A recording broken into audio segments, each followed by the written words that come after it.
छोटे से ब्रेक के बाद एक बार फिर आपका स्वागत है न्यूज 24/7 तक। मैं हूं आपके साथ निशा नंदू। आइए रुक करते इस वक्त की बड़ी खबर की ओर। गंजबासौदा में गुरुवार को दूसरे दिन नगर के शासकीय संजय गांधी स्मृति स्नातकोत्तर महाविद्यालय में राष्ट्रीय स्तर की नेकपिया टीम द्वारा निरीक्षण किया गया। टीम ने दूसरे दिन शेष विभागों, अधोसंरचना, वाटर हार्वेस्टिंग कार्यालय एवं परीक्षा विभाग का दौरा कर और निरीक्षण किया। तत्पश्चात नवनिर्मित उद्यान में स्मृति के रूप में पौधों का रोपण किया। अंतिम सत्र में महाविद्यालय के समस्त स्टाफ के साथ मीटिंग की तथा संबोधित किया। इस अवसर पर महाविद्यालय परिवार नेकपिया टीम के चेयरपर्सन प्रोफेसर जोगेंद्र सिंह बिसेन, समन्वयक प्रोफेसर निवास सुलू, सदस्य प्रोफेसर रविंद्र कुमार का शॉल श्रीफल से सम्मानित कर उन्हें विदा किया। इस अवसर पर प्राचार्य डॉक्टर मणि मोहन मेहता सहित महाविद्यालयीन स्टाफ मौजूद रहा।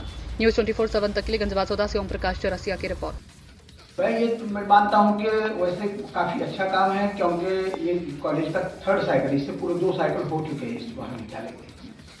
क्योंकि ये महाविद्यालय शासकीय महाविद्यालय है, तो बात यह है कि यहाँ जो फैकल्टी भरी जाएगी तो उसका फिलअप जो होगी तो वो तो सरकार के द्वारा होनी है। इसको संस्था कुछ नहीं कर सकती। यहाँ के जो प्रबंधन समिति है, मैनेजमेंट है, तो उसके हाथ में कुछ है नहीं। जिससे सरकार पोस्ट वहाँ देगी तो उसके आधार पर उसका किया जाएगा। तो वैसे कुछ रिकमेंडेशन हमने अभी किए हैं। जो जो चीज़ें आवश्यक है वो सरकार तक पहुँचेगी और सरकार भी वो सारी सुविधाएं करेगी। तो वर्तमान में तो महाविद्यालय की स्थिति अच्छी है। बहुत अच्छी चीज़ ये है कि ये इस क्षेत्र का एक सबसे पुराना महाविद्यालय है। बड़ा एरिया है, लगभग 11 एकड़ इसका क्षेत्र है। यहाँ का लैंड जो है वो 11 एकड़ है। इंफ्रास्ट्रक्चर में भी काफ़ी अच्छी 4 ब्लॉक है, ABCD 4 अलग अलग ब्लॉक है। संसाधन भी अच्छे, ICT फैसिलिटी भी अच्छी है, सारी चीज़ें हैं। कुछ चीज़ों की कमियां उसको जिम्मेदार मैं महाविद्यालय को नहीं मानता। जैसे कि भाई यहाँ पर अभी कोई वैसे इंडस्ट्रियल एरिया नहीं है, तो वो जिसके साथ में आपका लिंकेजेस हो, संपर्क हो, जिसके आधार पर कुछ नियुक्तियाँ छात्रों को मिले, तो ऐसी कुछ चीज़ें हैं। लेकिन वो उसके लिए महाविद्यालय को जिम्मेदार नहीं माना जाएगा। उसके लिए वहाँ की स्थितियाँ उस प्रकार की है। लेकिन बाकी कामकाज जो है महाविद्यालय का वो बहुत अच्छा है। अपेक्षा ये होती है कि इसके माध्यम से और महाविद्यालय अच्छा बने। इससे और अधिक कैसे अच्छा बन सकता है, क्योंकि इसके माध्यम से छात्रों को अच्छी से अच्छी सुविधाएं मिले, अच्छा अध्यापन प्रक्रिया वहाँ पर अच्छी से अच्छी हो, छात्र का भी वहाँ पर विकास हो। इस दृष्टि से ये सब प्रक्रिया चलती है। इस समय आप जो एजुकेशन दी जा रही हो, क्लरिकल एजुकेशन, मेरा ये कहना है कि अभी वर्तमान समय में राष्ट्रीय शिक्षा नीति 2020 में आई है। अब इसलिए आप जो कहते हो बात दुरुस्त है कि आज़ादी के बाद में हमारे पास में कारकुन क्लर्क बनाने की शिक्षा पद्धति रही, लेकिन अब इस शिक्षा पद्धति में सुधार आया है और अभी उसमें कुछ परिवर्तन चल, लेकिन उसको थोड़ा समय लगेगा। उसके परिणाम आने में समय लगेगा। लेकिन एक अच्छी शिक्षा नीति, राष्ट्रीय शिक्षा नीति 2020 में जिसको सरकार ने स्वीकार किया है और अभी वर्तमान में महाविद्यालय भी उसका क्रियान्वयन शुरू हो चुका है, इसके परिणाम कुछ समय के बाद में आएंगे, जिसमें अभी कौशल छात्रों को सिखाया जा रहा है।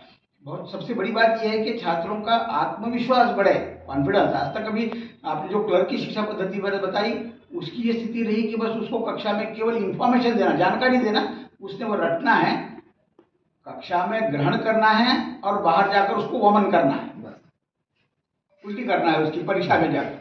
ये प्रक्रिया बंद हो गई है। अभी राष्ट्रीय शिक्षा नीति में छात्र अनुभूति की शिक्षा लेगा, प्रत्यक्ष फील्ड पर जाएगा, इंटर्नशिप करेगा, ऑन जॉब ट्रेनिंग करेगा, प्रोजेक्ट करेगा और उसमें से उसको काफी जानकारी मिलेगी। ये एक अच्छी बात तो रही क्लरिकल शिक्षा। कॉमर्स शंका यहाँ नहीं है, ये बात सही है। ये बात इससे पूर्व की पीयर टीम ने भी बताई थी। अभी के सुझाव में भी आ जाएगा, जो कुछ आना है वहाँ पर सो सुझाव उसमें आ जाएंगे और भविष्य में इसकी प्रारंभ हो सकता है। वैसे PG तुलनात्मक वैसे कम है, ये बात आपकी सही, लेकिन फिर भी अच्छी स्थिति है। लगभग 10 PG आपके पास में चलते हैं वर्तमान में। इस महाविद्यालय में 10 PG चलते हैं। लेकिन ये तो चीज़ है कि मनुष्य कभी संतुष्ट नहीं होता, उसको तो अपेक्षा होती है कि और अच्छा बढ़े। हमारे यहाँ एक से प्रतिभाएं निकलती हैं, लेकिन संगीत को लेकर पीछे रह जाती हैं और ऐसे बहुत सारे सब्जेक्ट हैं जो इस कॉलेज में होना चाहिए लेकिन नहीं। तो ये राष्ट्रीय शिक्षा नीति की जो मैंने आपको बात अभी कही, उसमें ये सारी चीज़ें हैं। अब तक कैसा था कि संगीत हो, स्पोर्ट्स हो या बाकी सारी जो एक्टिविटीज़ है, इसको अदर एक्टिविटीज़ कहा जाता था। अभी राष्ट्रीय शिक्षा नीति भी करिकुलम का पार्ट बन गई है, इसलिए सारी चीज़ें हो सकती है। बात तो यहाँ तक शिक्षा नीति में है अभी कि आपके पास में सुविधा नहीं है, लेकिन कल्पना करें कि कोई आपका बच्चा आया और यहाँ पर आ गया, उसको संगीत भी सीखना है। वो अभी यहाँ पर BSc कर रहा है या MSc कर रहा है, MA कर रहा है और उसको संगीत भी सीखना है। और संगीत कहाँ है, तो वो ग्वालियर में है। तो ऑनलाइन भी वो सारी चीज़ें सीखता है या बाहर भी सीख सकता है। इस प्रकार का प्रावधान अभी है, राष्ट्रीय शिक्षा नीति में प्रावधान आ गया है। आप ये कहेंगे कि वो ग्वालियर में एडमिशन लेके यहाँ एडमिशन लेके ग्वालियर की शिक्षा ग्रहण कैसे करेगा, तो वो या तो सेल्फ स्टडी करेगा या ऑनलाइन एग्जाम देगा। ये दोनों भी सुविधाएं अभी है और विज्ञान ने इतनी प्रगति की है कि अभी तो ऑनलाइन में काफी चीजें उपलब्ध है। लेकिन साहब